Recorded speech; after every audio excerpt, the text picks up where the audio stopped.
Welcome everyone to our YouTube channel. आज के video में इंटीग्रल कैलकुलस ये यूनिट को हम कंटिन्यू करेंगे। इसमें बीटा गैमा फंक्शन का एक प्रॉब्लम सॉल्व करेंगे और ये आज इंटीग्रल कैलकुलस का लेक्चर नंबर 30 है। तो देखिए, जो प्रॉब्लम आज हमें सॉल्व करना है वो आपके सामने है। एग्जाम में आ चुका प्रॉब्लम है, 2 बार एग्जाम में आया था, in the year winter 2008 and winter 2014। It means ये प्रॉब्लम रिपीट होता है, तो ये प्रॉब्लम की आपको प्रैक्टिस जरूर करना चाहिए। क्वेश्चन में लिखा है evaluate integral 0 to 1 x by under root of 1 minus x to the power 4 into d x. तो चलो हम ये प्रॉब्लम सॉल्व करेंगे, और ये प्रॉब्लम सॉल्व करने के लिए आपको बीटा गैमा फंक्शन का डेफिनेशन और उसके जो फार्मूलेज है वो आपको पता होना चाहिए। इसके पहले ऑलरेडी हमने जो स्टार्टिंग के वीडियोस थे उसमें हमने सभी फार्मूलेज, सभी डेफिनेशंस बताए थे, वो आपको वीडियो जरूर देखना चाहिए। उससे आपका बीटा गैमा फंक्शन का पूरा बेसिक कॉन्सेप्ट क्लियर हो जाएगा। तो चलो उसी का यूज करके अगर हमें ये प्रॉब्लम सॉल्व करना है तो सबसे पहले हम क्या करेंगे, सबसे पहले हम ये जो गिवन इंटीग्रल है इसको बीटा फंक्शन के स्टैंडर्ड फॉर्म में कन्वर्ट करेंगे। क्यों गैमा फंक्शन के स्टैंडर्ड फॉर्म में क्यों नहीं? क्योंकि यहां पे लिमिट देखो क्या है, 0 to 1 है। गैमा फंक्शन का जो डेफिनेशन होता है उसमें 0 to इंफिनिटी होता है, जबकि जो बीटा फंक्शन का डेफिनेशन है उसमें 0 to 1 होता है। देखो, बीटा फंक्शन के स्टैंडर्ड फॉर्म में अगर कन्वर्ट करना है तो आपको स्टैंडर्ड फॉर्म पता होना चाहिए। चलो बता देते हैं।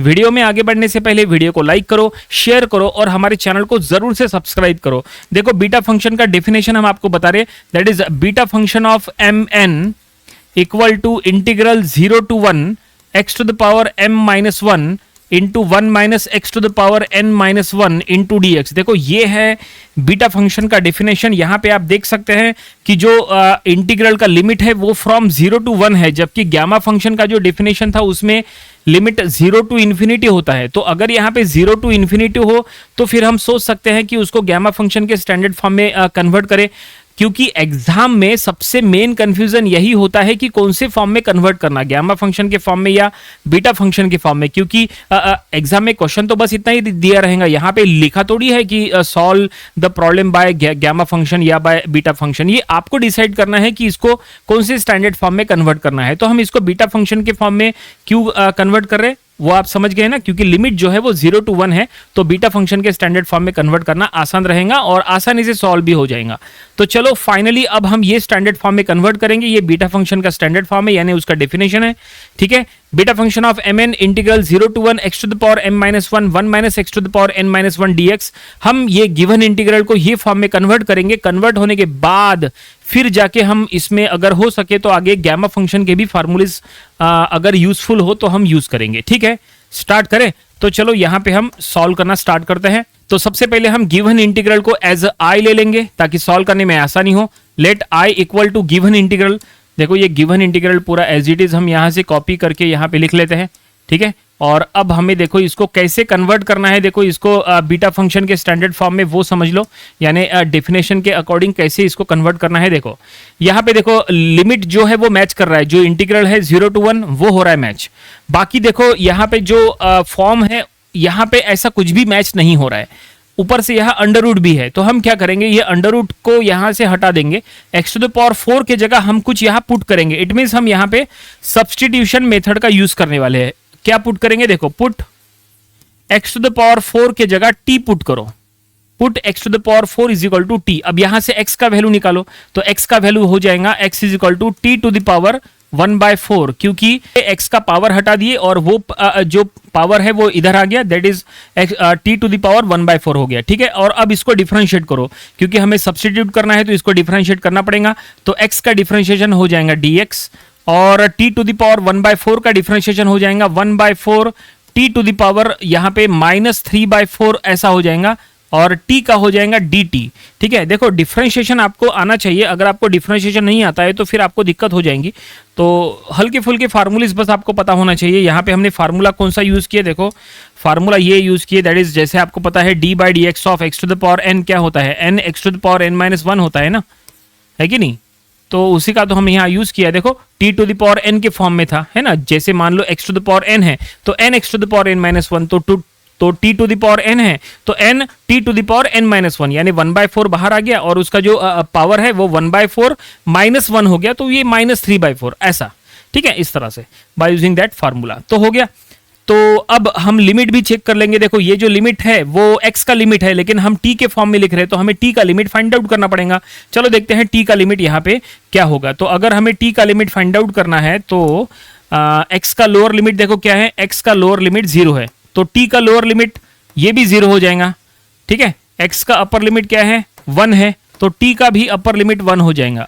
कैसे समझ में आ रहा है आपको? बस क्या करना है, ये x का वैल्यू जो 0 है वो आपको यहां पुट करना है। देखो यहां पे पुट करो, x टू द पावर 4 है ना, वहां x का वैल्यू 0 पुट करो, तो 0 टू द पावर 4, तो 0 टू द पावर 4 करने से t का वैल्यू क्या मिलेगा, 0 मिलेगा। उसी तरह से x का वैल्यू जो 1 है वो आपको यहां पुट करना है, 1 टू द पावर 4 हो जाएगा, यानी t का वैल्यू भी 1 आ जाएगा। इसका मतलब ये है हमने यहाँ पे लिमिट भी चेक कर लिया है। ठीक है, तो यहाँ पे फाइनली अब सब्सटीट्यूट करने की बारी आ गई। तो चलो अब हम सब्सटीट्यूट करेंगे, x टू द पावर 4 की जगह t पुट करो। ठीक है, x के जगह t to the power 1/4 put करो। ठीक है, और dx के जगह ये इतना बड़ा टर्म जो है ये पुट करो। ठीक है, देखो dx के जगह ये पुट करो, और लिमिट जो है वो ये रहेंगी, ये लोअर लिमिट, ये अपर लिमिट। ठीक है, स्टार्ट करें सब्सटीट्यूट करना। तो चलो अब हम फाइनली सब्सटीट्यूट कर लेते हैं इसमें। सो i इक्वल टू, अब देखो क्या होगा, यहां पे गलती नहीं होनी चाहिए, integral 0 to 1 as it is रहेगा। ठीक है, x का लोअर लिमिट, x का अपर लिमिट 0 1, तो t का लोअर लिमिट भी 0 है और अपर लिमिट 1 ही है, तो 0 1 वो सेम रहेगा। अब देखो अंदर में, यहां न्यूमरेटर में x है तो x के जगह आएगा t टू द पावर 1/4, ये देखो। ठीक है, x के जगह t to the power 1/4 by using this rule. Okay, और अब नीचे में डिनोमिनेटर में क्या है, under root of 1 minus x to the power 4, यानी ये हो जाएगा 1 माइनस टी, क्योंकि एक्स टू द पावर 4 की जगह टी पुट करना है, और dx की जगह ये इतना बड़ा टर्म पुट करना है, 1/4 into t to the power -3/4 into d t, ऐसा पुट करना है। इसको चाहे तो ब्रैकेट दे दो। ये देखो फाइनली हमने सब कुछ ये इंटीग्रल में पुट कर लिए, और अब चलो देखते हैं कि ये स्टैंडर्ड फॉर्म में आता है कि नहीं। हमें वो स्टैंडर्ड फॉर्म में ले आना है, तो क्या करेंगे, सबसे पहले ये अंडर रूट को यहां से हटा दो, तो हम इसको ऐसा लिख लेंगे, integral 0 to 1 as it is, t to the power 1/4 as it is, denominator में हम लिख लेंगे 1 minus t to the power 1/2, है ना, क्योंकि अंडर रूट यानी क्या होता है, अंडर रूट यानी पावर 1/2 होता है। ठीक है, और यहाँ पे ये 1/4 को हम बाहर ले लेते हैं। चलो 1/4 को हमने बाहर नहीं लिए, तो 1/4 को बाहर ले लेते हैं। देखो 1/4 बाहर आ गया, और अब यहाँ पे into t to the power -3/4 into d t. ठीक है, ब्रैकेट देने की जरूरत नहीं है। अब ये जो डिनोमिनेटर में जो ब्रैकेट है ना, इसको न्यूमरेटर में शिफ्ट करो। ठीक है, इसको न्यूमरेटर में शिफ्ट करो, तो देखो क्या होगा, हम यहां लिख लेंगे i इक्वल टू 1/4 बाहर है, integral 0 to 1 as it is, समझ लो इसको। अब ये जो न्यूमरेटर में t टू द पावर 1/4 और ये t टू द पावर -3/4 है, इन दोनों को मल्टीप्लाई कर लो। तो दोनों को मल्टीप्लाई कर लिए तो इनका जो पावर है ना वो यहाँ पे सब्ट्रैक्ट हो जाएगा, क्योंकि इसके आगे माइनस है ना, इसलिए। तो ये ऐसा होगा, देखो स्टेप वाइज करेंगे, 1/4 -3/4 ऐसा, इतना। ठीक है, और अब ये जो है जो डिनोमिनेटर में 1 minus t to the power 1/2 है, उसको न्यूमरेटर में शिफ्ट करो, तो ये हो जाएगा 1 minus t to the power -1/2 into d t. समझ में आएगा, ये सबसे इंपॉर्टेंट स्टेप है, यहाँ पे गलती नहीं होनी चाहिए, बस आसान है। ये दोनों टी को मल्टीप्लाई किए तो जो उसका पावर है वो सब्ट्रैक्ट हो गया, क्योंकि यहाँ पे माइनस है इसलिए।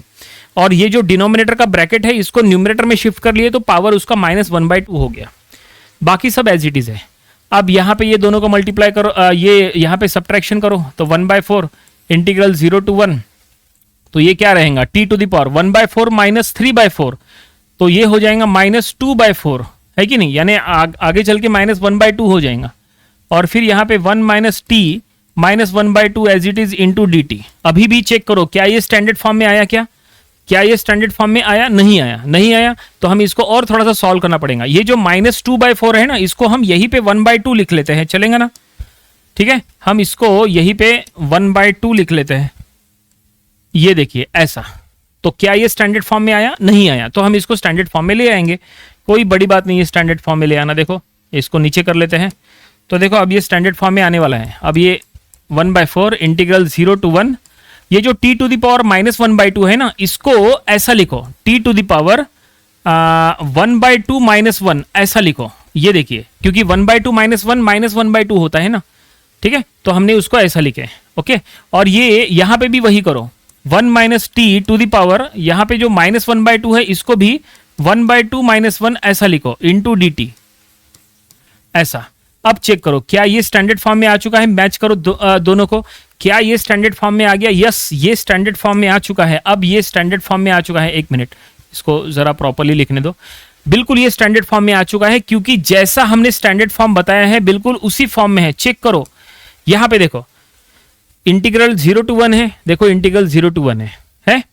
उसके बाद x टू द पावर है, यहां पे t टू द पावर है, यहां पे 1 minus x to the power है, यहां पे 1 minus t to the power है, पावर में m माइनस 1 है तो देखो m माइनस 1 के फॉर्म में है, यहां पे n माइनस 1 है तो n माइनस 1 के फॉर्म में है। तो m और n का वैल्यू क्या हुआ, समझ गए क्या आप लोग? m और n का वैल्यू समझ में आ रहा है क्या? ये देखो, ये जो 1/2 है ना ये है m, और ये जो 1/2 है ना ये है n, समझ में आ रहा है? ये जो t है ये x के प्लेस पे है ना, ये फॉर्म के अकॉर्डिंग ये जो t है ये x के प्लेस पे है, और ये 1 माइनस टी यानी इनडायरेक्टली ये 1 माइनस एक्स है, ठीक है? और ये dt जो है वो dx के प्लेस पे है।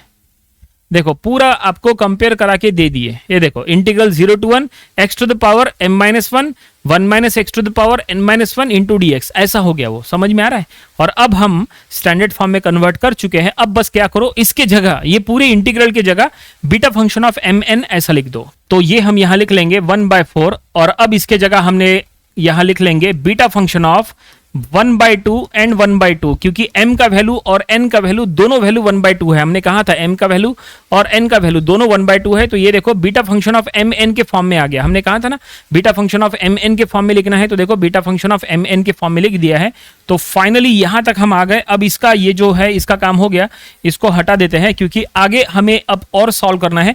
ये अभी पूरा नहीं हुआ, अब हमें यहाँ पे बीटा फंक्शन का फार्मूला यूज करना पड़ेगा, जो कि गामा फंक्शन के फॉर्म में होता है, उसका हमें यहाँ पे यूज करना पड़ेगा और फिर इसको सॉल्व करना पड़ेगा। फार्मूला पता है क्या आपको? नहीं पता तो चलो यहाँ लिख के देते हैं। अगर आपकी नोटबुक में नहीं लिखा है तुरंत अपने नोटबुक में लिख के रखो। देखो फार्मूला ये है, beta function of m n is equal to gamma function of m into gamma function of n divided by gamma function of m plus n. ये फार्मूला है beta function of m n का। ये फार्मूले का अब हमें यहाँ पे यूज करना है, जो कि गामा फंक्शन के फॉर्म में है। तो चलो यहाँ पे हम यूज करेंगे तो आसानी से ये सॉल्व हो जाएगा। तो 1/4 बाहर में है, तो इसके जगह हो जाएगा gamma function of 1/2 into again gamma function of 1/2 divided by gamma function of 1/2 plus 1/2, ठीक है? क्योंकि gamma function of m gamma function of n divided by gamma function of m plus n, वो हमने किए। अब इसको सॉल्व करो 1/4। अब ये गामा फंक्शन ऑफ 1/2 क्या होता है, चलो उसके लिए भी हमने बताए थे फार्मूले इसके टाइम। तो गामा फंक्शन ऑफ 1/2 हमेशा रूट पाई होता है, ये स्टैंडर्ड है, ये स्टैंडर्ड है, ये स्टैंडर्ड वैल्यू है। गामा फंक्शन ऑफ 1/2 हमेशा रूट पाई होता है। तो बस न्यूमरेटर में यहाँ रूट पाई लिख लो। तो हम यहाँ पे लिख लेंगे न्यूमरेटर में ये हो जाएगा root pi into again root pi, और डिनोमिनेटर में गामा फंक्शन ऑफ 1/2 प्लस 1/2 यानी 2/2 यानी 1। सो गामा फंक्शन ऑफ 1 यानी क्या होता है 1, तो यहाँ पे ओनली 1 लिखेंगे। अब यहाँ पे न्यूमरेटर में न्यूमरेटर में root pi into root pi यानी ओनली पाई। तो फाइनली इसका फाइनल आंसर हो जाएगा π/4, ठीक है? ये दोनों को मल्टीप्लाई किए पाई आया π/4, और ये हमें ये देखो यहाँ तक हमने एक्सटेंड किया है, तो ये हमें रिजल्ट मिला है। इसको बस जो क्वेश्चन में पूछा गया है उसी के अकॉर्डिंग हम यहाँ लिख लेंगे। Therefore integral 0 to 1 x by under root of 1 minus x to the power 4 dx is equal to क्या आया है, ये आया है π/4। तो फाइनली ये हमारा रिक्वायर्ड रिजल्ट है। देखो क्वेश्चन में इसका वैल्यू इवेल्युएट करने के लिए कहा था, हमने वैल्यू इवेल्युएट कर लिए और ये आंसर आया है। देखो इसका वैल्यू इवेल्युएट करने के लिए कहा था, इवेल्युएट कर लिए, π/4 उसका आंसर आया। प्रॉब्लम यहीं पे कंप्लीट हो गया। उम्मीद करते हैं पूरा प्रॉब्लम, हर एक स्टेप, हर एक फार्मूला जो हमने आपको बताया है वो आपको समझ में आया होगा। ये प्रॉब्लम आपको अपनी प्रैक्टिस बुक में जरूर से सॉल्व करके देख लेना चाहिए।